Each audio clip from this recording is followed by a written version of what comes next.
por Deus mandado, Jesus desceu para aplacar a ira de Deus, a exigência Jesus pagou. Eu não mereço tão grande amor. Perecerei se lembrares todo mal contra ti, mas há perdão em ti, ó Deus, por graça, Senhor. Perdoe a mim, um coração contrito eu sei que não rejeita. Amém. Em Romanos, no capítulo 9 de Romanos, no versículo 20, tem um verso famoso, que é uma resposta assim, de Paulo a uma pergunta que ele mesmo levanta diante do que ele estava dizendo. Ele sabia que os homens iam replicar, mas ele diz assim em Romanos 9, 20: mas, ó homem, quem és tu que a Deus replicas? Porventura a coisa formada dirá ao que a formou, por que me fizestes assim? Esse é um texto sobre a soberania de Deus na salvação. A soberania de Deus em resgatar homens, separar homens, salvar homens, mostrando que todos os homens estão caídos, totalmente depravados, com suas mentes em inimizade contra Deus e totalmente incapazes de voltar para Deus, como Paulo vinha dizendo em Romanos 8. E aqui ele mostra a graça soberana de Deus.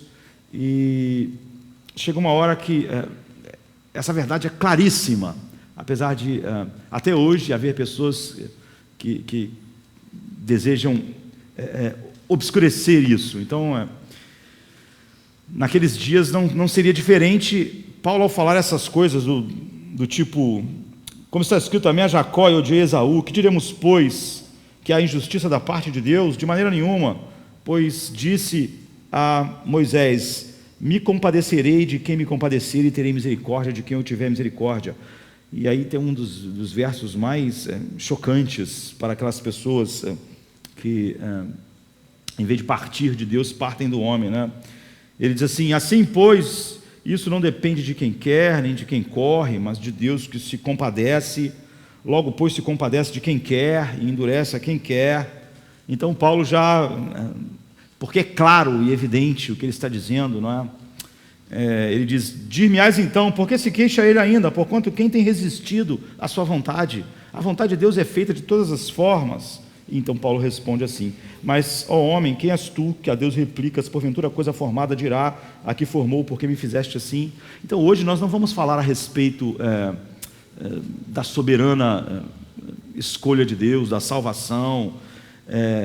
Nós queremos falar a respeito da batalha que nós estamos envolvidos, e como esse versículo 20 a expressa, e como é sutil de várias maneiras isso acontecer, não só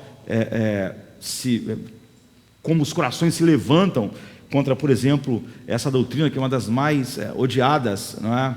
Na mente natural, a soberania absoluta de Deus e o não merecimento e incapacidade total do ser humano, e nós olharmos para a palavra de Deus e vemos como de várias maneiras isso se repete. Nós estamos envolvidos numa guerra que tem várias vertentes, várias batalhas. Não é fácil estar numa guerra que tem várias frentes, mas nós não temos escolha. E a palavra de Deus é a fonte de toda a verdade espiritual, e a palavra de Deus é a fonte de toda a bênção espiritual, de tal maneira que você não pode ter nada no reino de Deus sem a palavra de Deus. Tudo que nós precisamos saber sobre salvação, santificação, esperança da glória, enfim, tudo isso é dado nas Escrituras. Não há nada que você precise no reino de Deus que não esteja nas Escrituras. Tudo que você precisa está nas Escrituras. Se não está nas Escrituras, não é o que você precisa. Não há a menor possibilidade de haver algo essencial ou algo necessário para a vida espiritual, que Deus, que você tenha a revelação de outra fonte que não seja as Escrituras. Seria dizer que ela não é completa, não é suficiente e não é só a Escritura. Deus fala conosco na sua palavra. E se isso é verdade, nós esperamos então que todos os ataques de Satanás estejam aonde? Nas Escrituras. De várias formas, de várias frentes diferentes, ele ataca sempre o mesmo ponto, porque como a Escritura ocupa esse lugar central, então, se a Escritura puder ser substituída, se ela puder ser prejudicada, se puder nós imaginarmos que há alguma coisa além das Escrituras para nós, se ela puder ser deturpada, se ela puder ser mal interpretada, então você vai ter, se você limitar a Escritura de alguma forma, então você vai perder a verdade espiritual, você vai perder a verdade sobre Deus. Portanto, todo o ataque de Satanás se concentra nas Escrituras, e ele faz isso de várias formas diferentes, como tudo se resume no livro, como Lutero gostava de chamar. Então, e como no livro está tudo o que nós precisamos, como Paulo disse, para a vida e piedade, então todos os ataques de Satanás vão para lá. Então não é de estranharmos, vão de contra a palavra de Deus, a palavra final de Deus, a palavra fixa de Deus. Não é de estranhar então que lá em Gênesis 3, o assalto original que causa a queda humana é um assalto, é um ataque já à palavra de Deus, não é? É um ataque em levar, em lidar com a maneira com que a humanidade olha para a palavra de Deus e como nós lidamos com a palavra de Deus. Por exemplo, em Gênesis 3:1, a Bíblia diz assim: a serpente disse à mulher: assim que Deus disse, não comereis de toda árvore do jardim. Essa aqui é a primeira pergunta da história. Então, imagine, é a pergunta inaugural. Antes disso, você só tem respostas. Você não tem réplicas. Você não tem questionamentos. Nós vimos lá em Romanos 9 que Paulo diz para a pessoa assim: quem és tu, homem, que a Deus replicas? Da onde nós tiramos a ideia de que podemos replicar Deus? Podemos julgar o que Ele disse? Podemos, com a nossa mente caída, finita, julgar, sabe-se lá por que padrão maior e mais infinito do que o próprio Deus, mais santo do que Ele, julgar o que Ele diz. É por isso que Paulo, quando o homem diz, ele não aceita, né, a soberania absoluta de Deus, a depravação total do homem, a salvação só pela graça, e ele replica. Por isso é que Paulo não diz assim: não, calma, você não entendeu, não quis dizer que Deus é tão soberano assim. Paulo não diz isso, não é? Paulo diz: quem és tu, homem, que a Deus replicas? Aqui então, antes dessa primeira pergunta que nós temos registrada, a gente não há consultas, confusão, dúvidas, não há dilemas sobre tudo o que Deus diz. Então Satanás introduz a primeira pergunta, e a pergunta é para questionar a palavra de Deus, questionar o que Deus disse claramente. Isso foi projetado para incitar em Eva o caminho desse homem de Romanos 9:20. Você tem o direito de questionar Deus, você tem o direito de questionar Ele por quê, você tem direito a replicar Deus. É isso que que lá no Éden é injetado, é lançar dúvidas sobre o que Deus disse. Será que o que Ele disse é bom? Será que nós não podemos julgar e ver que se isso é bom ou não com a nossa própria mente? É isso que é a tentação fundamental lançada lá, é a tentação fundamental em todo mundo e que se expressa na igreja de maneira enorme em nossos dias. É a tentação de submeter Deus ao julgamento humano, submeter algo que Deus disse a algo que outro ser humano disse, a algo que eu mesmo disse, a algo que eu sinto, a algo que eu penso, submeter Deus a isso e replicar Deus. Então a palavra de Deus, Satanás está injetando veneno assim em Eva, que aquele homem em Romanos 9:20 reproduz tão perfeitamente e que é tão comum. Ele está dizendo o seguinte: a palavra de Deus pode ser questionada se você não concordar com ela. A palavra de Deus não tem que ser aceita assim, de pronto. A palavra de Deus deve ser questionada. E nós temos o direito de julgar sobre Deus, especialmente se o que Deus disse é restritivo, se Deus disse não, se Deus disse não é assim, isso deve ser dessa forma, eu quero que isso seja assim. Nós temos o direito, se algo nos restringe, é o veneno inicial aqui, que está penetrando no sistema de Eva. Nós temos o direito de questionar e julgar quando Deus diz não. O que é isso? Por que não? Por quê? Porque eu sou proibido de algo? Porque num ambiente perfeito, se nenhum fruto daquele poderia fazer mal físico ao ser humano, por que um tinha que ser proibido?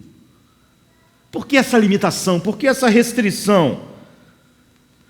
Será que Satanás está colocando para Eva, não tem direito de questionar a Deus pela restrição que Ele colocou sobre vocês? Será que de alguma forma Deus não está limitando vocês? Será que não há algo mesquinho por trás daquilo que Deus diz? Será que se você julgar o que Deus está falando, quer que seja sobre essa árvore, ou sobre a sua soberania, ou sobre a sua santidade infinita, será que Ele não está limitando vocês, limitando a liberdade de vocês? Não é uma loucura Deus querer limitar a liberdade de vocês e colocando alguma contenção na alegria de vocês? Comer esse fruto não vai fazer vocês alegres? Por que essa limitação num ambiente perfeito? Não é Deus assim, alguém estreito demais? Para quê? No meio de um lugar tão bom, tão perfeito, colocar uma limitação?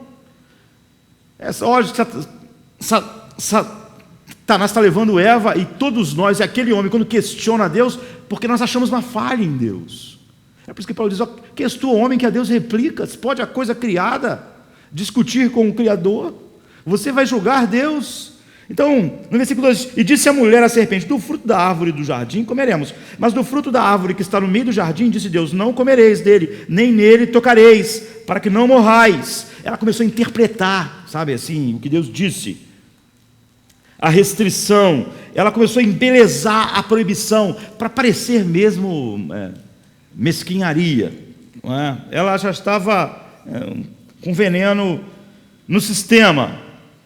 Ela está começando a deixar de confiar na bondade de Deus, na sabedoria de Deus, porque é óbvio que todo mundo que questiona Deus, ou como aquele homem, ou que replica a Deus, é porque acha-se sábio para julgar Deus realmente e desconfia do caráter de Deus. Ele pode estar errado. Quantas pessoas dizem: se isso é verdade, então não posso acreditar num Deus assim, porque um Deus assim, é isso. Então agora a Eva está começando a pensar que Deus tem sido restritivo demais, e ela agrava a restrição, diz que não pode olhar, não pode tocar, não é? Deus não tinha dito isso, mas ela diz. Então Satanás fala diretamente, como muitas pessoas, mesmo falando em nome de Deus, falam hoje: certamente não morrereis. Satanás está dizendo diretamente: Deus mentiu. Não é o que Deus disse. Todo questionamento de Deus, é óbvio que já parte do princípio de que eu acredito nisso, do que Deus disse pode não ser verdade, que eu estou julgando Ele. Então a serpente diz: vocês certamente não morrerão. Ou seja, você não pode confiar em Deus, Ele é mentiroso, Ele é falho, Ele é desnecessariamente restritivo e estreito, e se Ele proibiu isso, Ele tem uma intenção que não é muito boa por trás. Agora, que intenção teria essa, Deus, de proibir vocês disso? Então a resposta vem no versículo 5: porque Deus sabe que no dia que vocês comerem, se abrirão os vossos olhos, e vocês serão como Deus, sabendo o bem e o mal. O diabo está dizendo o seguinte: Deus é ciumento e invejoso, e a coisa que Deus mais teme é que vocês sejam como Ele. E Ele está se protegendo através dessas proibições, a que vocês não sejam como Ele. Ou seja, Deus tem um grave defeito de caráter, uma grave falha moral, E Ele quer manter vocês distantes, porque Ele tem ciúme, e Ele é um Deus inseguro, e Ele decidiu agora que vai manter vocês longe de vocês serem iguais a Ele. Então, ela decidiu agora que Deus é desnecessariamente restritivo. Então, primeiro de tudo, começou com ela achando que podia questionar Deus. Essa foi a primeira pergunta da Bíblia. Nós podemos dizer que é a primeira pergunta dessa história do homem. Quando o homem achou que poderia questionar Deus, o processo já está. Você não pode questionar aquilo que você não suspeita não estar certo, ou aquilo que você não acha que você não possa julgar e decidir se é bom ou não por você mesmo. Então você pode questionar o que ele disse, é o que Satanás disse a Eva, e ela chegou à conclusão de que ele era desnecessariamente restritivo. Ou seja, o que Deus disse pode ser uma mentira deslavada. Vocês vão morrer nada, vocês vão viver. Ele está com outros motivos, e esses motivos são feios. Então a Bíblia diz que no versículo 6, então ela olhou para aquela árvore diferente a partir de agora, e ela viu que ela era boa para se comer, e agradável aos olhos, e desejável para te fazer sábio. Ou seja, concupiscência da carne, concupiscência dos olhos, soberba da vida. Então ela tomou e comeu, e tudo aconteceu. Tudo aconteceu no instante em que ela achou, não é? O veneno que Satanás injetou foi de que Deus pode ser questionado. É por isso que Paulo, em vez de dar uma resposta muito complexa à pessoa que disse, de que Deus está reclamando? Então ele disse, quem és tu, homem, que a Deus replicas? Porque esse sempre é o início, a verdade de Deus. Sem ela nós não temos nada, não é? Todos os ataques de Satanás são a verdade de Deus, a verdade final de Deus. E quando ela questionou Deus, ela pensou que podia fazer isso. Ela fez isso porque achou que Deus podia não ter dito a verdade, que Deus não podia ter motivos por trás daquilo que não fossem bons. E é assim o caminho que nós fazemos para a Bíblia, não é? Eu, se lembrasse de todos esses anos, não é? Décadas já, pregando, conversando, enfim, defendendo a fé, eu jamais pensaria que de tantas formas diferentes, quando eu era garoto ainda, com 16, 17 anos, a palavra de Deus seria atacada dentro da igreja, fora da igreja, de todas as formas. No final do século XIX, o liberalismo teológico atacou a palavra de Deus, não é? A autoridade da palavra de Deus, e disse, nós temos que olhar para a Bíblia igual olhamos para todos os outros livros, temos que despir de tudo que de tudo que é sobrenatural, porque eles queriam respeitabilidade acadêmica, né? Como fruto do iluminismo, e eles escolheram só, vamos ficar com a parte ética da Bíblia, fazer bem ao próximo, vamos nos centrar em algo social, mas esqueçam todas essas coisas de propiciação, expiação, Deus satisfazendo a ira. E então foi atacada a palavra de Deus como autoridade, não é? Como um livro inerrante.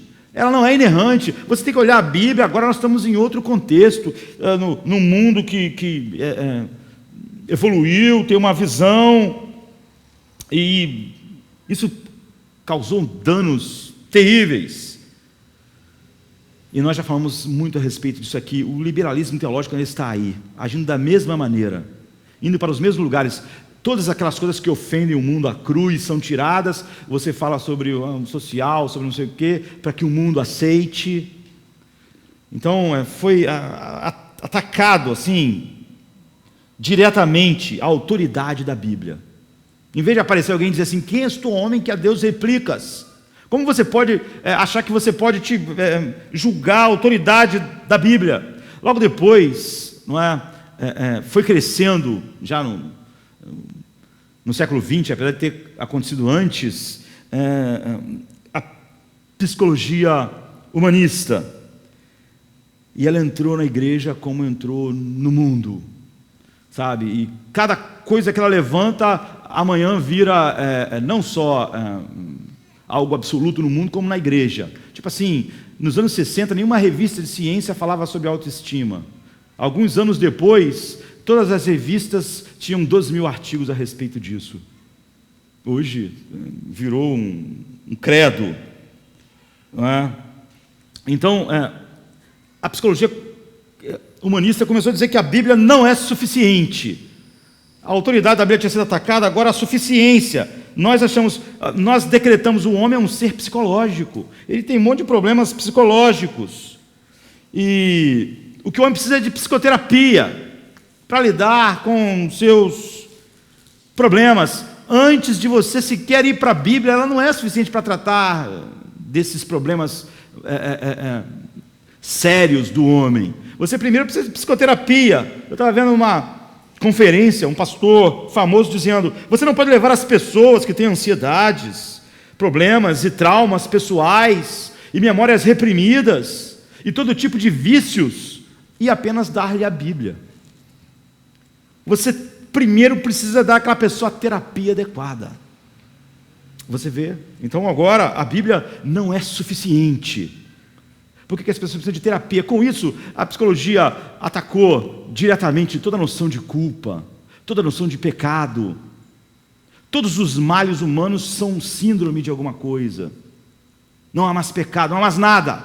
E, por incrível que pareça, há um monte de cristãos que acham que há alguma coisa boa nisso e que pode essas duas coisas andarem juntas. É óbvio que o pai de tudo isso era um ateu, não é?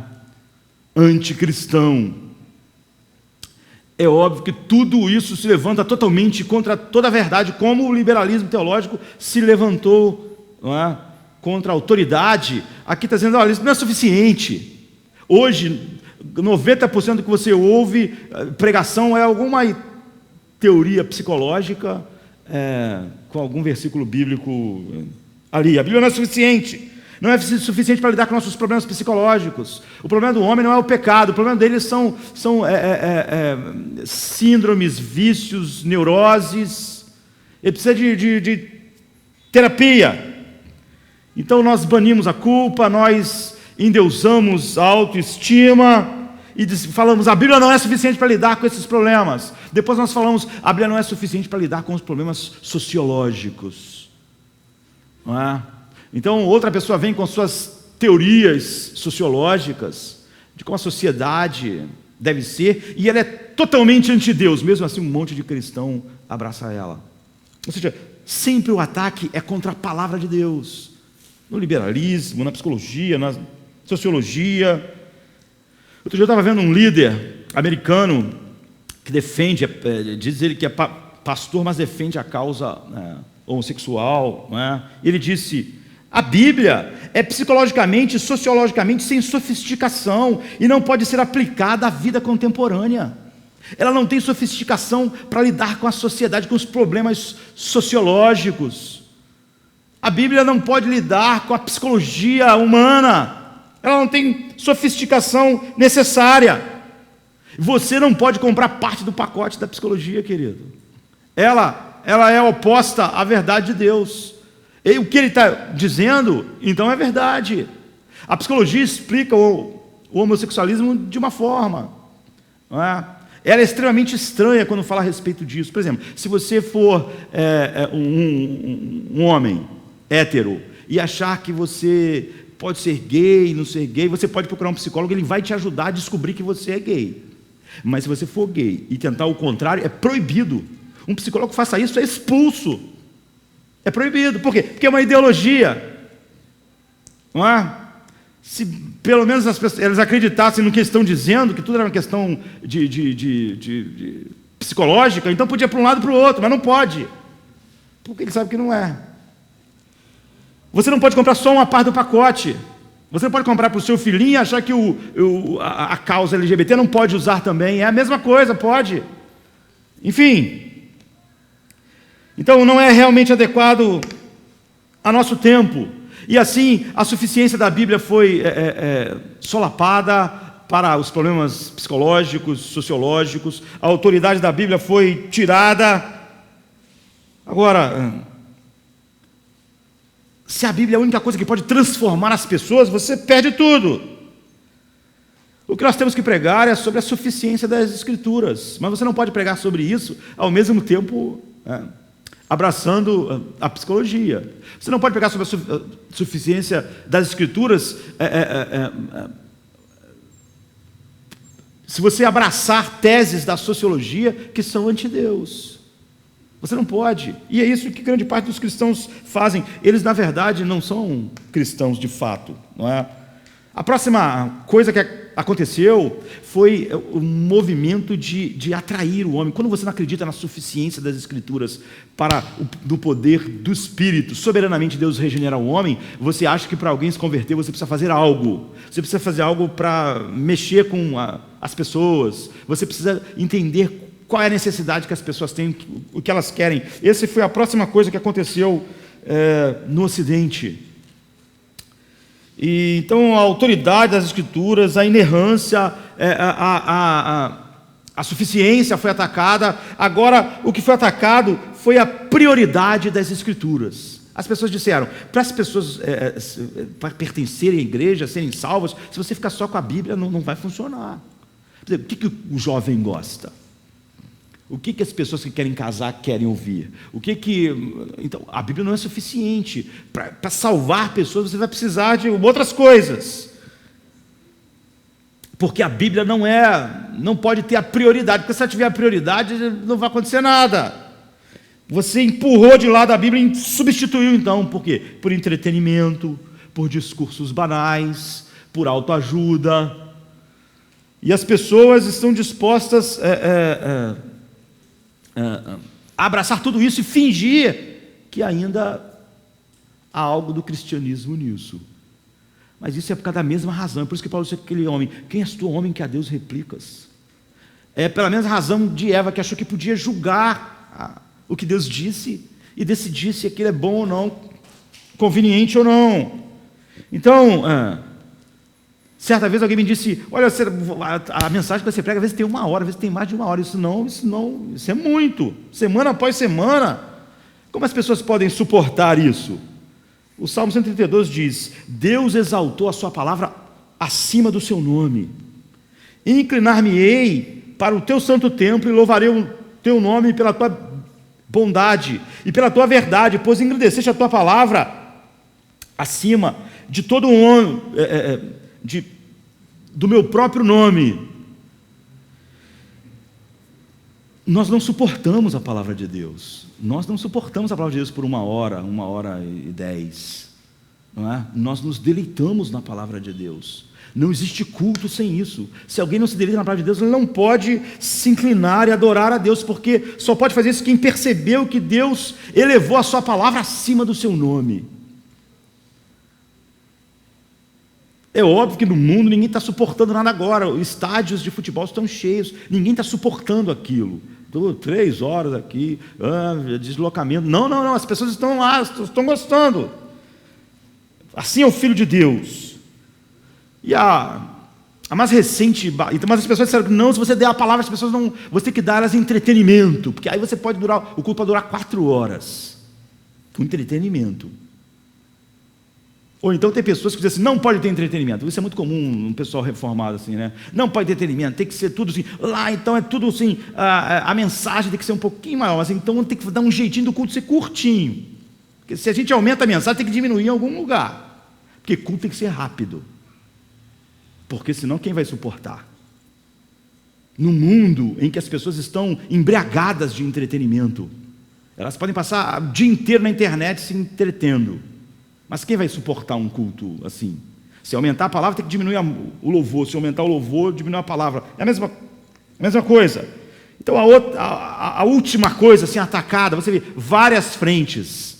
A autoridade, a suficiência, a prioridade. Tudo foi sendo solapado quando o homem achou que poderia. Todos os ataques de Satanás são a palavra de Deus. O último ataque, um dos últimos ataques da nossa geração é a clareza. A igreja emergente, ela ama a ambiguidade. Isso funciona bem para eles, funciona bem para o mundo. Diz que a palavra de Deus não é muito clara, não, sabe? Há um pastor famoso no Brasil que diz em muitas mensagens que ele prega, e todo mundo ri, ele também ri. Ele diz assim: eu leio o texto, saio do texto, nunca mais volto para o texto. Todo mundo cai na gargalhada. Então depois ele prega. E realmente ele lê o texto, nunca mais volta para o texto. Porque ele mesmo diz que a Bíblia é muito ambígua. Ele diz que todo ponto de vista é a vista de um ponto. O que ele está dizendo é o seguinte: um vê de um jeito, outro vê de outro vê de outro. Então ele só fala mesmo sobre o social e mudar o Brasil dessa maneira maravilhosa que eles estão mudando o Brasil. Então, eles dizem: olha, isso não se encaixa no mundo pós-moderno. Então nós vivemos um mundo, essa ambiguidade, por exemplo, desse pastor, funciona bem. Um monte de gente gosta, as pessoas adoram. Você pode encaixar qualquer estilo de vida que você quiser na vida, não é? Porque tudo é ambíguo, tudo é um ponto de vista, não é? A palavra de Deus não é clara. Esse é um outro ataque. É óbvio, por exemplo, que o apóstolo Paulo tinha sido muito claro, tão claro, que a resposta do homem foi: de que Deus reclama? Não é? Porque ele percebeu a soberania absoluta de Deus. E Paulo diz: que és tu, homem, que a Deus replicas? Todos os males da igreja, todos os males do mundo, porque o primeiro mal lá nasce da ideia de que a palavra de Deus de alguma maneira pode ser questionada, julgada por nós, e nós decidirmos. E esse é um ataque, porque é uma maior maneira de nós abandonarmos a verdade, é nós falarmos que ela é ambígua, nós não conseguimos entender. Então nós vivemos uma geração que inventa a sua própria espiritualidade de baixo para cima. Em vez de essa espiritualidade ser algo que vem de Deus para nós, ela só pode vir através do livro, ela vem de baixo para cima, não importa de onde ela venha, sabe? Ela pode vir de dentro de você mesmo. Eu sinto que Deus quer que eu faça isso, eu sinto que Deus quer aquilo, eu sinto. É uma espiritualidade que nasce no homem. Ou então ela vem da mente de Freud, e o cara mistura aquilo com o cristianismo e inventa uma espiritualidade, e tudo isso está na igreja. Não importa se você está tendo uma revelação, se você está tendo um sonho, ou se você tira de Marx, ou você tira de Freud. O fato é que aquilo que a tua espiritualidade é criada em cima do que os homens pensam. Um homem, você, sonhando, sentindo, pensando, tendo um insight, ou outros homens como Marx e Freud, ateus, em que você consegue pegar aquilo tudo, consegue criar uma espiritualidade e dar um nome de cristã àquilo. Então, em vez de ser uma revelação de Deus, é algo que nasce na intuição do homem, que até julga o que Deus diz, o que Deus não diz. Ou seja, é toda uma espiritualidade que não nasce em Deus. Isso é comum hoje. É uma espécie de espiritualidade sem escritura, sem teologia. E o que as pessoas estão dizendo, basicamente, é que nós devemos nos separar da escritura e não sermos homens e mulheres, senão não sermos fundamentalistas, dogmáticos. Por quê? Porque a Bíblia não é clara. Quem sabe o que a Bíblia quer dizer? Nós não sabemos, a Bíblia não é clara, é o que eles dizem. E eles chamaram isso, a igreja emergente, da hermenêutica da humildade. Ou seja, era como, é a coisa mais diabólica sendo chamado de humildade. Mas fica com um nome bonito para as pessoas. Foi chamado de hermenêutica da humildade. Ou seja, quem sou eu para saber o que a Bíblia diz?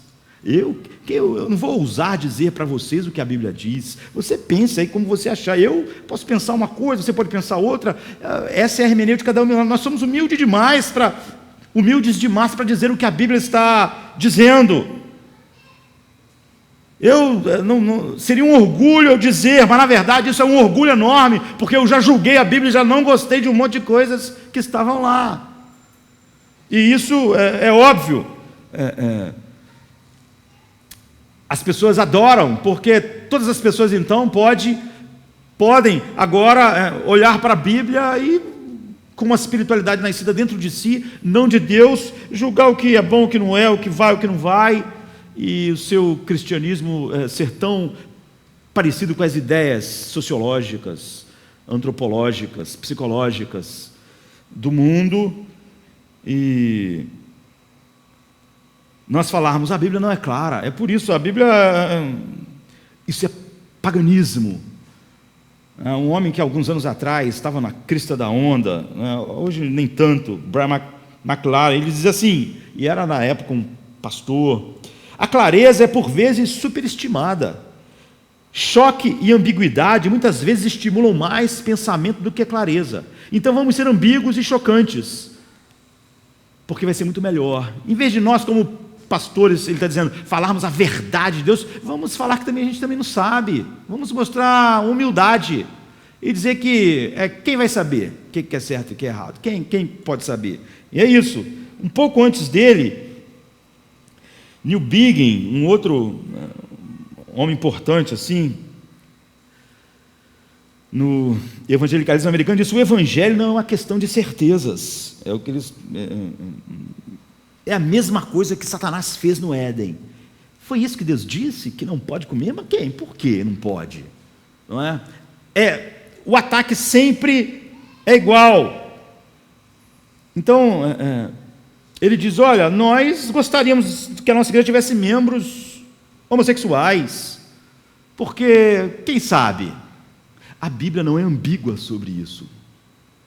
Não existe nenhuma ambiguidade na Bíblia a respeito disso. Mas esse mesmo pastor que disse que o ponto de vista, todo ponto de vista é a vista de um ponto, esse mesmo pastor, por exemplo, aqui no Brasil, que disse que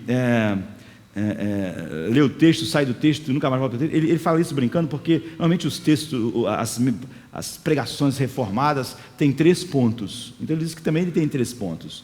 Lê o texto, sai do texto, nunca mais volta para o texto. Esse mesmo pastor de uma grande igreja em São Paulo, ele disse assim, esses dias pregando, há um pouco tempo atrás, pregando, acho que sobre um texto em Apocalipse, ele disse: olha, eu estou pensando e meditando que um dia eu vou ter que tomar uma posição sobre o homossexualismo. E eu sei que de qualquer posição que eu tome, vai ter um problema. Isso é estranho, não é? Por que ele tem que tomar uma posição? A Bíblia já tomou uma posição a respeito disso. Ele diz: se eu um dia chegar à conclusão, ele está pensando ainda se é ou não. Esse Brian McLaren falou a mesma coisa há uns 10 anos atrás sobre homossexuais. Hoje ele já até casa homossexuais, mas ele também era assim, um pastor de uma grande igreja, Marsh Hill, né? O outro, junto com ele, Rob Bell, que tinha um monte de vídeos no YouTube que todo mundo gostava, não é? Hoje ele nem é mais pastor, ele, enfim, abraçou todas essas causas assim, antibíblicas. E, enfim, prega agora que não tem mais inferno, enfim, todas as coisas que a Bíblia ensina claramente, mas tudo começou lançando pequenas dúvidas, sabe, igual Satanás não chegou lá e disse: Deus está mentindo. Ele disse: foi isso que Deus disse? Será? Nós não podíamos pensar um pouco aqui? Será que não é assim? É por isso que a resposta de Paulo foi: quem és tu, homem, que a Deus replicas? Então, ele falou: olha, eu sei que eu vou ter um problema quando eu tomar uma decisão. Ele ainda está tomando a decisão. Porque se eu falar que o homossexualismo é pecado e não puder, um dia talvez eu tenha problema com a justiça. Se eu chegar à conclusão de que não é, então eu vou ter um problema com o mundo evangélico, que vai dizer que eu estou errado, não sei o quê. Então você vê, ele está pensando. Ele está diante de todas as verdades claras da Bíblia, porque essa foi uma outra ataque que a Bíblia recebeu. Ela é ambígua, não há ambiguidade nenhuma, mas ela é ambígua, nós não podemos entender. A Bíblia fala claramente sobre nossa vida sexual, nossa vida social, nosso coração, sobre o pecado, sobre o futuro, sobre o inferno. Não há nada ambíguo. Então, mas tudo isso é parte da nova espiritualidade, uma espiritualidade sem verdades proposicionais, não é? Sem teologia. Grande parte dos cristãos no Brasil não conhecem nada da teologia bíblica, não pode explicar as doutrinas bíblicas, porque eles vão dia após dia, ano após ano na igreja, mas eles não sabem nada a respeito disso. É uma espiritualidade sem teologia, não há mais um cristianismo bíblico. porque nós entramos em guerra com a clareza das Escrituras. Agora o apóstolo Paulo diz assim em 2 Timóteo 2,15 para Timóteo, numa carta pastoral, ou seja, escrevendo para um pastor: procura apresentar-te a Deus aprovado, como obreiro que não tem do que se envergonhar, que maneja bem a palavra da verdade. Agora, se a palavra é ambígua, como é que você pode manejar bem ela? É impossível. Uma coisa ambígua que não dá para entender, você não pode. Então, a Bíblia tem significado. Se você não sabe o que a Bíblia diz, não importa você falar que acredita na Bíblia, ou que você é cristão. Se você perguntar ao mormon: você acredita na Bíblia? O mormon diz: eu acredito. Se você perguntar ao testemunho de Jeová: você acredita na Bíblia? Ele diz: eu acredito. Mas isso não mudou nada, o fato de que o que eles dizem nega o que a Bíblia diz. Para todos os cristãos evangélicos, protestantes, é a mesma coisa. Não importa se você diz que você acredita na Bíblia, se você nega o que a Bíblia diz. Em várias coisas, é óbvio que os testemunhos de Jeová acreditam em alguma coisa, os mormons em outras coisas, mas não em toda, na suficiência, na inerrância, na autoridade. Eles podem apelar para qualquer uma dessas coisas que são levantadas, sabe? A autoridade, a suficiência, a inerrância. Você pode dizer: ainda bem que eu não sou igual os testemunhos de Jeová, igual os mormons, mas você acredita na Bíblia e mais na psicologia, e você consegue juntar isso. É o que eles fazem. É assim que eles conseguem pegar as revelações lá de não sei quem, juntar com a Bíblia e serem mormons. Então,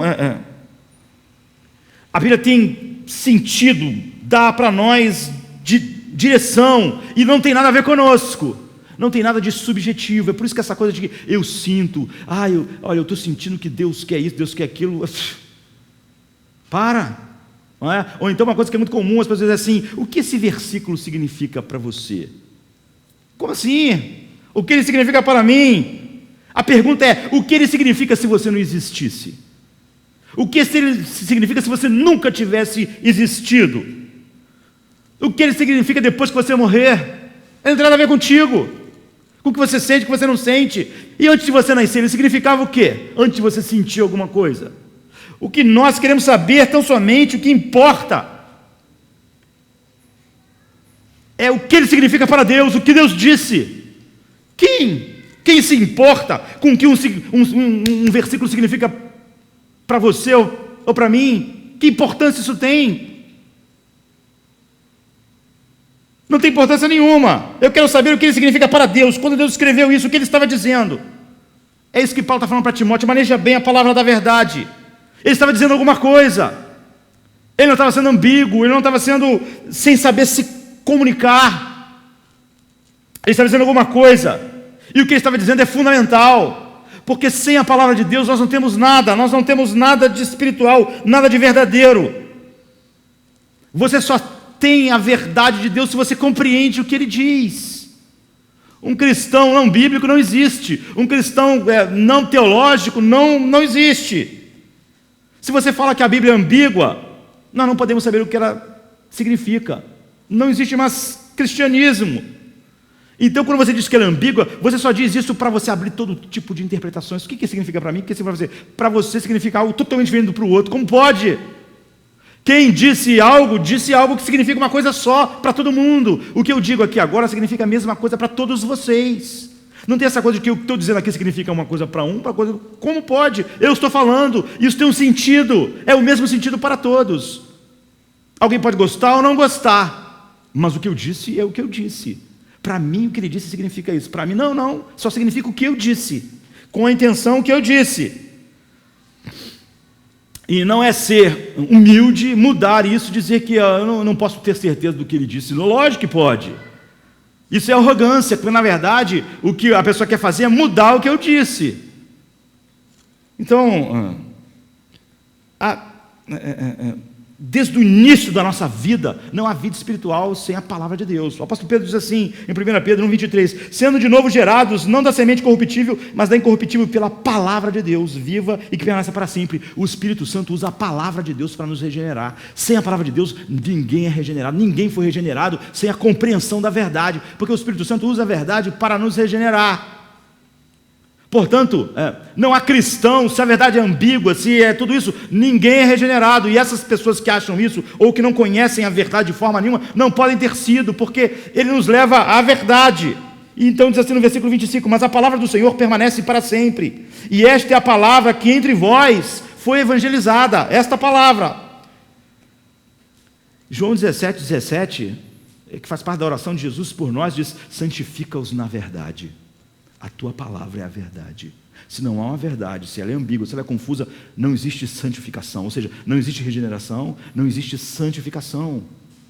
Sem a palavra de Deus, a palavra é que salva, a palavra é que santifica, a palavra corretamente entendida, a palavra entendida dentro do que a Escritura mostra, ou seja, o significado que ela tem na Escritura, não o que ela significa para mim, não o que ela significa para o outro, mas na Escritura. A Escritura interpreta a Escritura. A Bíblia diz que ela é a única coisa que pode nos levar à maturidade, levar a igreja, até que nós cheguemos à unidade de fé. A Bíblia está falando que a palavra de Deus nos regenera, nos santifica, nos leva à maturidade, e sem ela, nada disso. Não existe nenhuma bênção espiritual de verdade sem a palavra de Deus. Por isso que todos os ataques de Satanás são a palavra de Deus. E muitas pessoas não percebem como o Satanás ataca isso de várias formas diferentes. Pode ser de uma forma ou de outra, mas você pode participar disso como um monte de gente participa. Nós podemos estar levantando e dizendo, olha, então Deus... A resposta é sempre assim, quem és tu que a Deus replicas? Quando nós achamos que a psicologia pode questionar a Bíblia, ou a sociologia, ou Marx, ou Freud, ou meus sentimentos, ou meus sonhos, ou minhas inspirações, é a mesma coisa, é repetir o mesmo processo. Então lá no final do livro da Bíblia, já quando você está chegando em Apocalipse, tem algumas cartas que, infelizmente, o livro de Apocalipse é tão grande, falando sobre a glória, a majestade de Cristo, não é? O fim, a eternidade, que às vezes essas cartas ficam meio que às sombras, meio que escondidas, o que é uma pena, porque nós estamos chegando ali no final do Novo Testamento e Deus deixa para nós aquilo que é essencial, assim, aquilo que sem o qual nós vamos perder tudo. Então, por exemplo, tem a carta de 2 João, é uma carta pequena, dá numa folha, e é tudo sobre uma necessidade crítica, algo fundamental, e começa assim, o ancião, que é João já, não é? A senhora eleita, é uma carta escrita para uma mulher, não é a senhora, assim, usando uma metáfora para a igreja, não, é para uma mulher e seus filhos. E ele diz assim, o ancião, a senhora eleita e seus filhos, os quais amo na verdade, e não somente eu, mas também todos os que têm conhecido a verdade, por amor da verdade que está em nós e para sempre estará conosco. É sobre a verdade, é sobre amar a verdade, sobre lutar pela verdade. Graça, misericórdia e paz da parte de Deus e Pai do nosso Senhor Jesus Cristo, o Filho do Pai, seja convosco na verdade e amor. Muito me alegro por achar que alguns dos teus filhos andam na verdade, assim como temos recebido o mandamento do Pai. Então você vê, quando vai chegando no final do Novo Testamento, depois de todo o combate pela verdade, que você vai ver tudo, essa é uma ênfase. A carta é sobre a verdade, é sobre amar a verdade, sobre conhecer a verdade, sobre a prioridade da verdade. É sobre a verdade que está ligada ao amor. É sobre andar na verdade. E nunca achar que amor e verdade são coisas... Porque muitas pessoas dizem assim, olha, a verdade, olha, isso você tem que ser mais tolerante, não é? Tem que ter mais amor. Mas a Bíblia nunca coloca a verdade em amor em choque. Pelo contrário, a Bíblia define o amor através da verdade. Por exemplo, nessa carta, no versículo 6, diz, este é o amor, que andemos de acordo com a verdade. Esse é o amor de Deus, que andemos de acordo com os seus mandamentos.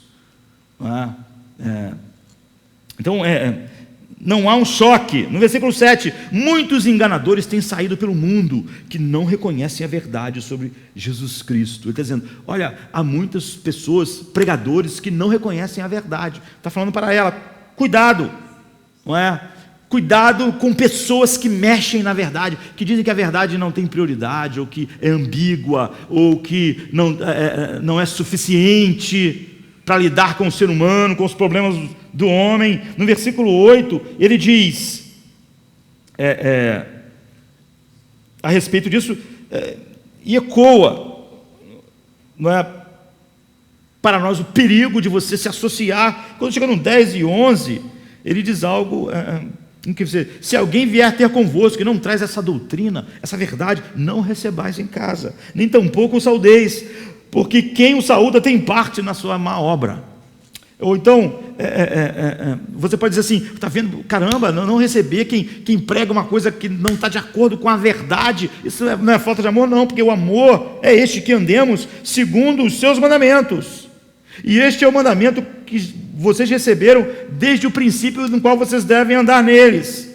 Então, não tenham comunhão, porque senão vocês participam desses que deturpam a verdade. Quando vocês têm comunhão, vocês participam dessa má obra, vocês chancelam, vocês dão a visão para o mundo que vocês de alguma maneira concordam com isso.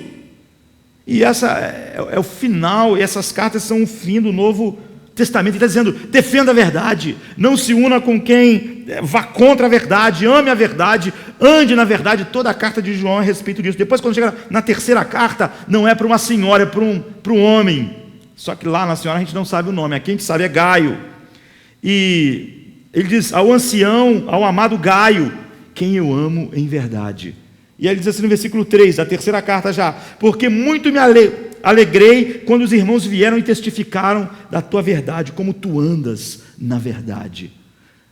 Só o que alegrava, esse é o coração de um pastor, só o que alegrava João era que andassem na verdade, fossem guiados pela verdade, não se associasse com nada que vá de contra a verdade.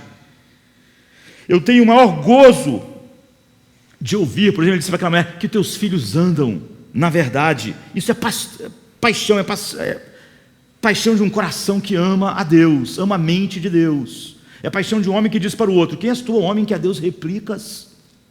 Como pode a coisa criada questionar o que Deus disse? Se Eva tivesse respondido a Satanás, como Paulo respondeu a este homem, ela não teria entrado na viagem de que ela poderia questionar, julgar o que Deus tinha dito, e achar que com sua mente poderia julgar e achar alguma má intenção no que Deus disse, ou um erro, ou uma imperfeição. Se ela tivesse dito, quem és tu, ô bicho, para questionares o que Deus disse não, para a gente não comer, ponto. Não é ambíguo, não é difícil, não é... É claro que as pessoas, a grande parte da multidão, vai adorar quem prega essas coisas. Por quê? Porque se alguém diz que é ambíguo, eu posso viver o que eu quiser. É todo mundo tudo que um coração não regenerado quer. Não quer andar, como João está dizendo. Eu me alegro porque vocês andam na verdade. Quem não é regenerado não quer andar na verdade. No versículo 12 ele diz, quanto a Demétrio, todos dão bom testemunho dele, inclusive a própria verdade. Nós também damos, e você sabe que o nosso testemunho é verdadeiro. Ou seja, quando você pega a Demétrio e coloca diante da verdade, ela como uma régua, você vê que a vida de Demétrio está de acordo com a verdade. É algo certo, não é algo ambíguo, não é algo difícil. Então você chega na carta de Judas, você está chegando nas cartas que antecedem o fim. Você viu as duas cartas de João, e Judas 3 diz, amados, quando eu estava fazendo todo o esforço para escrever acerca da nossa salvação comum, você já fez isso, não é? Eu também. O que é escrever para alguém? Escrever e sentar, e antigamente amassar o papel e jogar fora. Hoje a gente deleta tudo no editor de textos. Quantas vezes, quando eu vou pregar, isso acontece, eu penso assim, eu tenho que ser só encorajador, não é? Nada de algo que confronte, vamos ser hoje só encorajadores, mas no meio daquilo, a gente tem que fazer igual Judas. Ele diz, eu só queria falar sobre a salvação comum, mas eu comecei a escrever uma vez, comecei a escrever 2 vezes, eu queria só falar sobre as maravilhas da nossa salvação, mas a verdade é que nós estamos sobre grande perigo. Ele diz, eu fiz todo o esforço, mas eu tive que jogar tudo no lixo do que eu estava escrevendo, porque eu resolvi escrever para que nós lutemos pela fé, Porque senão eu ia escrever sobre a salvação comum, mas se não houver se nós não defendermos a verdade, não há salvação comum para ser escrita. Não há salvação comum para ser entendida. Amados, embora eu estivesse muito ansioso para lhes escrever acerca da salvação que compartilhamos, senti que era necessário escrever-lhes, insistindo que batalhassem pela fé, uma vez por todas confiada aos santos. Porque está dizendo, não ia ter nenhuma verdade comum se nós não batalharmos pela fé, logo não haverá fé nenhuma comum aos santos, porque não existe fé verdadeira que não flui da verdade. E ele está falando sobre homens que eram líderes, pastores, se diziam apóstolos. Ele diz, porque certos homens, no versículo 4, cuja condenação já está sentenciada há muito tempo, homens assim, que têm são dissimulados, não a hermenêutica da humildade, não é? Eu estou pensando se isso é errado ou não. A Bíblia disse que aquilo é errado, mas ele está pensando, não é? Se é ou se não é, ou a Bíblia, não, quem sabe, é só todo ponto de vista, a vista de um ponto, é sendo ambíguo, para poder agradar todos os que puder. E ele diz assim, porque certos homens, cuja condenação já está sentenciada há muito tempo, infiltraram-se dissimuladamente no meio de vocês, ou seja, com toda aparência espiritual. Estes são ímpios e transformaram a graça do nosso Deus em libertinagem. Onde? Na igreja. Aí ele está dizendo, são ímpios, licenciosos, eles negam a cristologia bíblica, é o que ele diz. Eles estão embutidos na igreja, eles fazem parte, mas eles são terroristas. Guerra contra o terrorismo sempre é mais difícil, por quê? Porque o terrorista, no meio de uma sociedade, ele vive como todo mundo, trabalha no mesmo lugar que todo mundo, parece um vizinho comum. É muito diferente do que uma guerra aberta, onde você sabe que é um inimigo. Ele está dizendo, não, eles dissimuladamente se infiltraram, eles fazem parte. Isso é uma descrição boa de todos os mestres e falsos apóstolos que Paulo também denunciou. Por isso a batalha, ele está dizendo, não é fácil. Esses homens são como rochas debaixo, eles são como recifes de corais que você não vê em cima da água, mas você vai com um barco e bate neles, eles estão escondidos, eles são dissimulados. Ele diz, estes homens são rochas submersas nas vossas festas de amor, nos vossos cultos, comendo com vocês de maneira desonrosa. São pastores que só cuidam de si mesmos, são nuvens sem água, impelidas pelo vento, árvores de outono sem frutos, 2 vezes mortas e arrancadas pela raiz. Judas 1:12. Como eu disse, não importa onde as pessoas buscam algo que não é a verdade de Deus. Eu sinto, eu tive um sonho, eu tive uma revelação, eu tenho uma impressão, tenho uma direção. Ou se a pessoa tira isso do humanismo secular, da psicologia secular, das ideias da sociologia, não importa de onde tira, o fato é que aquilo não nasce em Deus e contraria a verdade de Deus. A verdadeira espiritualidade, ela nasce em Deus, e tudo que nós precisamos para vivê-la, e a única maneira de vivê-la, e a única fonte é a palavra de Deus. O Espírito Santo nos regenera pela palavra, nos santifica pela palavra. Não há nada fora da palavra. Então, o que está dizendo é isso, sabe? Esses homens começam como a serpente dizendo, por que Deus disse para não comer nada? Por que será? É por isso que a resposta de Paulo a algo que até hoje um monte de cristão diz que tem dificuldade, né? A soberania de Deus na salvação, em todas as coisas. Deus é soberanamente livre. E ele diz para o homem, quem és tu, homem, que a Deus replicas? Todo o ataque de Satanás sempre é a palavra de Deus, quer seja na autoridade, na suficiência, na prioridade. E então ele diz, olha, eles são árvores de outono infrutíferos, eles são ondas furiosas, são ondas bravias do mar, espumando seus próprios atos vergonhosos, estrelas errantes, para os quais estão reservadas para sempre as trevas. Ou seja, eles desviam vocês da verdade. Por isso que eu queria falar sobre a salvação comum, mas se vocês não batalharem pela verdade, não haverá salvação comum nenhuma. Lutero disse assim, que você pode muito bem defender alguns pontos da verdade e ser tão contra a verdade quanto quem não luta por nada. Porque Lutero disse, olha, se você só luta pela verdade que o mundo pode achar bom, você não luta pela verdade nada. Se você não luta pela verdade com aquilo que o mundo está atacando nessa geração mais... Por exemplo, na época de Lutero estavam vendendo indulgências. Ele disse, se eu podia falar sobre outra coisa, não falar sobre isso. Mas se eu fizesse isso para me proteger, então eu não amo a verdade, porque é onde a batalha está intensa que os soldados de Deus estão. É óbvio que hoje estão falando coisas à frentes que não haviam naquele tempo. Nós podemos muito bem falar sobre, olha, o que o mundo, se eu falar sobre aqui alguma coisa que eu possa tirar da Bíblia, que o mundo possa gostar, essas pessoas não amam a verdade. Então Lutero disse assim, porque essa é uma covardia que fala apenas verdades que são seguras. Do que a sociedade pode gostar? O que a mídia vai gostar? O que o G1 vai poder gostar? Vou falar alguma coisa da Bíblia que eles possam gostar. É óbvio que não vai ter nada do escândalo da cruz, e nem nada que negue nada da psicologia humanista, da sociologia, ou não vou poder falar nada sobre as bandeiras mais queridas, o aborto, a causa LGBT, ou o sexo, ou qualquer outra coisa que o mundo ama. Então, Martinho Lutero diz assim, se eu professo com a voz mais alta e exponho de forma mais clara cada porção da verdade de Deus, exceto precisamente naquele ponto que o mundo e o diabo estão naquele instante atacando, eu não estou confessando Cristo diante do mundo, embora eu esteja professando Cristo naquelas outras coisas. Então ele diz, é onde a batalha aperta que a lealdade do soldado é provada.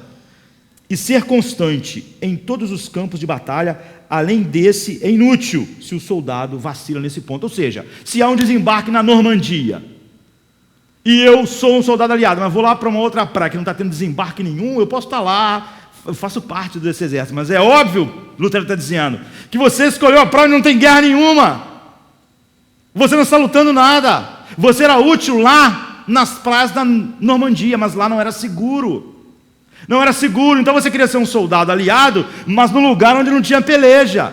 Então você escolhe temas e assuntos que o mundo pode gostar, porque você não quer carregar o vitupério de Cristo, é o que ele está dizendo, porque você não ama a verdade. Então agora a batalha se trava, é sobre a palavra de Deus, de todas essas formas, todas essas coisas estão atacando a palavra de Deus, a autoridade da palavra de Deus. Muitas outras coisas têm autoridade que não só a palavra de Deus. A suficiência, não. Se a psicologia é totalmente anti-Deus, fala uma coisa, mas olha, a Bíblia não é suficiente. Você vai precisar daquilo lá.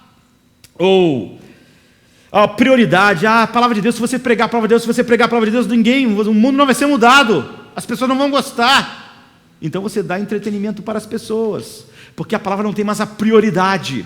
Porque o Espírito regenera pela palavra, mas nós não acreditamos mais na autoridade, não acreditamos na suficiência. Por que nós acreditaríamos na prioridade? Então você começa a dizer que a palavra de Deus não é clara, e você não pode ter certeza de qualquer coisa. Como que você vai lutar pela verdade se ela não é clara? É óbvio que é clara. Então as pessoas dizem, basta viver uma vida agradável, com bons pensamentos, fazendo bem ao próximo e falando alguma coisa sobre Jesus no meio. Ambíguo. O mundo inteiro pode falar, legal, isso é uma coisa boa, acho isso bom. Mas a Bíblia não é ambígua, sabe? Imagine, na semana passada nós vimos como Deus vai condenar o mundo, que ele diz, a minha revelação é suficiente para ninguém ter desculpa. A revelação que eu fiz na criação e a revelação que eu fiz na mente, na consciência das pessoas, o apóstolo Paulo diz, ninguém é desculpável, gente. Todo mundo está condenado. Agora, se a revelação que Deus fez na criação e na nossa mente e consciência é suficiente para ele condenar todo mundo, imagine a revelação que ele fez na Bíblia. Se todos os homens estão perdidos só por causa daquela outra revelação, Deus diz, é clara, e os homens de propósito negam a verdade, em sua loucura a Bíblia diz, porque do céu se manifesta a ira de Deus sobre a impiedade e injustiça dos homens que detêm a verdade e injustiça, porque o que de Deus se pode conhecer, nele se manifesta, dentro deles, porque Deus lhe manifestou, porque as suas coisas invisíveis, desde a criação do mundo, tanto o seu eterno poder como a sua divindade, se entendem e claramente se veem pelas coisas que são criadas, para que eles fiquem inexcusáveis. Paulo diz, todos estão condenados, o que Deus fez é suficiente, todos negam a verdade porque querem. Agora imagine um pastor que olha para a Bíblia e diz, é ambíguo. Se o mundo está condenado, porque a revelação geral é suficiente para condená-lo, não é ambígua, não é, ninguém vai poder dizer diante de Deus, eu não sabia que isso era errado, eu não sabia que era assim, eu não sabia. Ele diz, dizendo-se sábios, tornaram-se loucos, e mudaram. Agora, se o homem lá fora, com essa única revelação, quando negam aquilo que Deus é, dizendo-se sábios, tornaram-se loucos, imagine alguém que olha para a Bíblia e diz que ela ou não é inerrante, ou é ambígua, ou não é suficiente, ou... É muito pior. É muito pior. Se a ira de Deus se manifesta do céu contra toda impiedade dos homens, porque detém a verdade e injustiça pela revelação geral, vocês imaginam você ter a palavra de Deus e você deixá-la ser atacada e você achar que você pode questioná-la. Se os homens não podem questionar Deus pela revelação geral, vocês imaginam? É muito pior.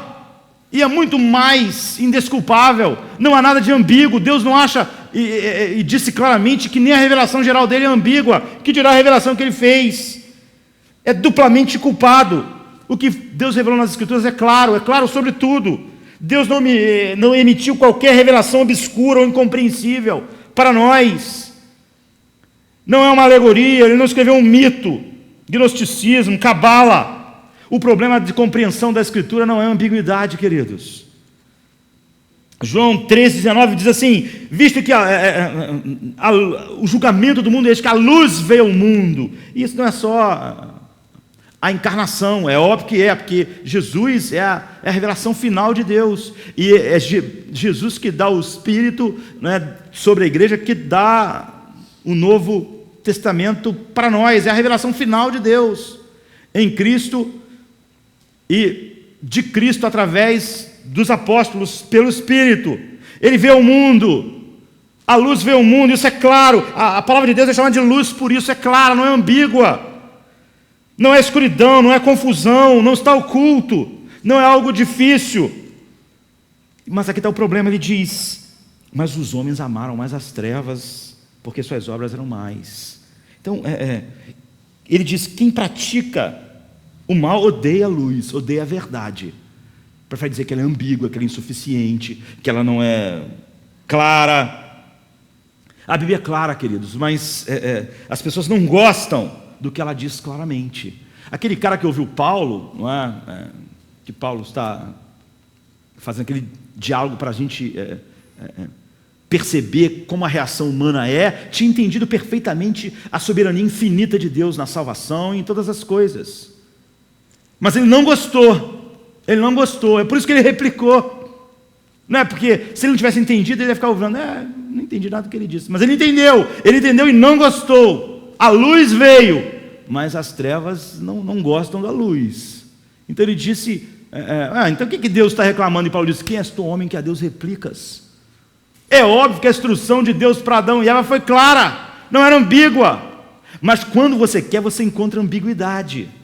Não é? Depois de uma certa conversa com Satanás, ele disse para não tocar. Você já pensou qual é a intenção dele ao dizer isso? Será que você não pode julgar o que ele disse? Você não pode. Então o que Paulo falou era claro, e a reação do homem é por causa disso. Então nós corremos para a palavra de Deus quando nós queremos viver a verdade. Quando nós não queremos, nós vamos procurar mestres segundo a nossa própria concupiscência. Nós queremos um cara que diga, olha, é ambíguo, eu estou pensando se isso é errado ou não, mesmo com a Bíblia sendo tão clara sobre tudo que é necessário para vida e piedade, o apóstolo Paulo diz. Não há nada que você não tenha aqui. Então, você quer correr para a luz, você foi regenerado, você quer se expor. Todo momento a palavra de Deus, a revelação de Deus, toda a tua espiritualidade flui de Deus, flui da sua palavra. Agora, quando você não quer, você reivindica que a luz é escuridão. Você diz, a palavra de Deus que é luz, lâmpada para os meus pés, a tua palavra é luz, ela é ambígua, ela não pode iluminar nada, eu não consigo ver o caminho com ela, é muito difícil. Eu prefiro dizer que todo ponto de vista é a vista de um ponto. Quando Jesus veio, Jesus disse assim para aquelas pessoas, vocês não leram? Vocês não leram? Ele não desculpou eles, não disse, olha, também era muito difícil, quem vai entender o que estava escrito? Ele disse, vocês não leram? Não era evidente? Mas é porque o coração de vocês não gostam, não gostaram. Por exemplo, em Mateus 21, 42, vocês nunca leram nas Escrituras, a pedra que os construtores rejeitaram torna-se a pedra angular? Isso vem do Senhor e é algo maravilhoso para nós. Vocês estão errados porque vocês não leram as Escrituras, não creram nas Escrituras, porque ela não é obscura. Ela não é obscura no Velho Testamento. Jesus, vocês tinham que ter entendido. Não há nada de obscuro. E no Novo Testamento é a mesma coisa. As cartas começam assim, para a igreja de Deus que está em Corinto. Paulo não vai escrever uma coisa obscura que ninguém vai entender. Ele está escrevendo uma carta para membros de uma igreja. Ou então, para as igrejas da Galácia. Ou então, Filipenses, para todos os santos em Cristo Jesus que estão em Filipos, com os bispos e diáconos. Paulo assume que ele está escrevendo uma carta para a igreja que eles vão ler e vão entender.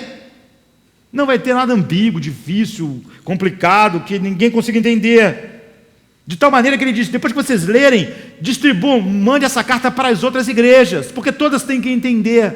Ele diz assim, em Colossenses 4,16, depois que esta carta for lida entre vocês, façam que também seja lida na igreja dos Laodicenses, e que vocês igualmente leiam a carta que eu mandei para a Laodiceia. Façam isso, manda a carta daqui para lá, e peguem a deles e leiam essa carta, observem a verdade, absorvam a revelação de Deus, transmitam para eles, pegue aquilo que eu enviei para eles, traga e absorvam também. Esse é o propósito que as cartas do Novo Testamento foram escritas, para que as pessoas entendessem a verdade e pela verdade fossem guiados, transformados. Eles não tinham sido criados, eram gentios, não conheciam o Velho Testamento. Mesmo assim, Paulo, o que eu escrevi vocês podem entender. E Paulo estimula eles a ler o Velho Testamento também, por exemplo, em 1 Coríntios 10, como algo que eles vão entender. Então, agora, desde que a verdade divina é tão crítica, todo o ataque de Satanás é a verdade de Deus, de várias formas diferentes, de várias maneiras diferentes, por todas essas frentes que eu mostrei. O ataque de Satanás sempre é a verdade. O ataque de Satanás lá no Éden foi a verdade de Deus, o que Deus disse. E quando o ser humano lá no Éden, quando Eva achou que podia questionar o que Deus disse, julgar o que Deus disse, julgar as intenções de Deus, então ela caiu. Toda a igreja caída, todos os que se dizem cristãos caídos, é pela mesma razão. É pela mesma razão sempre. Questionar Deus. Satanás diz, você tem o direito de sentar e julgar o que Deus diz. Ele realmente disse isso? E se ele disse isso, isso é bom? Por que essa restrição de não poder comer isso? Você não pode julgar, talvez ele não esteja... Até que chega o ponto que ele diz diretamente, ele está mentindo, vocês não vão morrer. Então, se conhecer a verdade é que nós somos regenerados através da verdade, a verdade nos liberta, nós somos santificados na verdade. Satanás só tem que atacar uma coisa, a verdade. Ele não precisa atacar mais nada. Ele ataca isso de várias formas. E a única maneira de ouvir Deus, então, é ir para a Bíblia e com precisão absorver a verdade dela, interpretar a Bíblia segundo o significado que ela tem, dentro do contexto da Bíblia, é tudo que nós precisamos. Eu queria poder hoje falar sobre qual é a maneira correta de fazer isso, mas não dá mais tempo. Mas nós vamos fazer isso, não é? Como absorver a verdade de maneira cognitiva, e depois como ter, como isso se expressa em convicção, porque você pode ter uma coisa e não outra, e depois como isso se expressa em amor à verdade. Mas isso fica para um outro dia. Então a resposta de Paulo àquele homem é a resposta para todas as pessoas que se dizem cristãs, mas que dessas várias maneiras têm conversado e dialogado com esses vários questionamentos da verdade de Deus. Quem és tu, homem, que a Deus replicas? Quem és tu, homem, pode a criatura agora julgar o Criador? Pode um ser pecador julgar a mente perfeita de Deus? Pode alguém que é treva julgar a luz? Pode alguém que é um miserável, que merece a ira de Deus, julgar o Deus que está sentado no trono? Pode o pecador colocar a verdade e rebaixá-la quando Deus disse que exaltou a sua verdade acima do seu nome? Como a coisa mais fundamental, porque a verdade é a expressão da sua mente, não é? Amar a verdade não é amar um livro, amar a Bíblia é amar a mente de Deus. E a resposta de Paulo é a resposta que cura todas as coisas. Quem és tu, homem, que a Deus replicas? Porque nunca é porque a verdade não é clara, é porque nós não gostamos. Era clara para Eva, mas ela devia ter escutado a mesma coisa. Quem és tu, mulher, que a Deus replicas? Tu vai julgar Deus, tu vai chegar à conclusão de que Deus tem uma má intenção. Você acha que você não vai morrer se Ele disse que você vai morrer? Você acha que Deus afirma alguma coisa que Ele não vai fazer? Você acha que há problemas no caráter de Deus? Você acha que a verdade de Deus é ambígua? Ou você acha que Ele mandou você viver pela verdade, mas Ele é um mau comunicador tão grande que Ele escreveu algo que ninguém pode entender? Quando a Bíblia diz que a mente do homem é inimizade contra Deus, não diz que o que Deus diz e não pode compreender. Não é que não pode compreender o que Deus diz, não pode compreender espiritualmente, porque você odeia o que está lá, porque você, como Cristo diz, porque suas obras são mas eles fogem para as trevas. A luz, que é a palavra de Deus, não é boa quando você quer viver uma vida que não flui da verdade. Mas nós somos regenerados pelo Espírito, pela palavra de Deus. Então, gente regenerada ama a verdade de Deus e quer se expor à verdade de Deus, e não julga a verdade de Deus. Então, a cura para todas essas formas, como tudo que nós temos está centrado na verdade, e tudo que nós podemos conhecer de Deus está, na verdade, no livro. Todo o ataque de Satanás, quer que seja por um lado ou por outro, autoridade, prioridade, suficiência, é sempre na verdade. Foi no Éden, foi quando Paulo estava pregando, falando sobre as grandes verdades da soberania de Deus. Sempre o ataque de Satanás é contra a verdade, levantando a ideia de que você pode questionar a verdade de Deus, ou que você pode ter a sua própria verdade, cada um ter. Não, o que é o que Deus disse, quer Josemar tenha nascido ou não nascido, o que eu sinto é totalmente irrelevante. Antes de você nascer, a palavra de Deus queria dizer algo, depois que você morrer, ela vai continuar querendo dizer a mesma coisa que ela dizia antes. A tua existência não altera e nem implica em nada na verdade, portanto o que você sente, pensa, recebe, não faz nenhuma diferença, a verdade está ali no livro. Então quem és tu, homem, que a Deus replicas? A nossa batalha começa com isso. Se nós tivermos essa primeira arma, nenhuma outra arma de Satanás pode prosperar, porque todas as armas dele são contra a verdade. Quando você está com o coração como o de Paulo, jamais replique a verdade de Deus, jamais questione Deus. Quando você tem um coração que recebeu um coração para amar a verdade de Deus, então você está pronto para a batalha, porque Satanás não tem outras armas, a não ser várias formas diferentes de atacar a verdade. Vamos orar. Vamos ficar de pé. Por Deus mandado, Jesus desceu para aplacar a ira de Deus, a exigência Jesus pagou. Eu não mereço tão grande amor.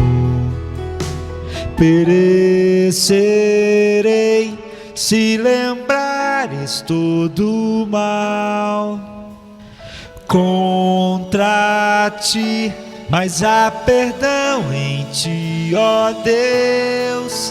Por graça, Senhor, perdoe a mim. Um coração contrito eu sei que não rejeitarás. Por graça, Senhor,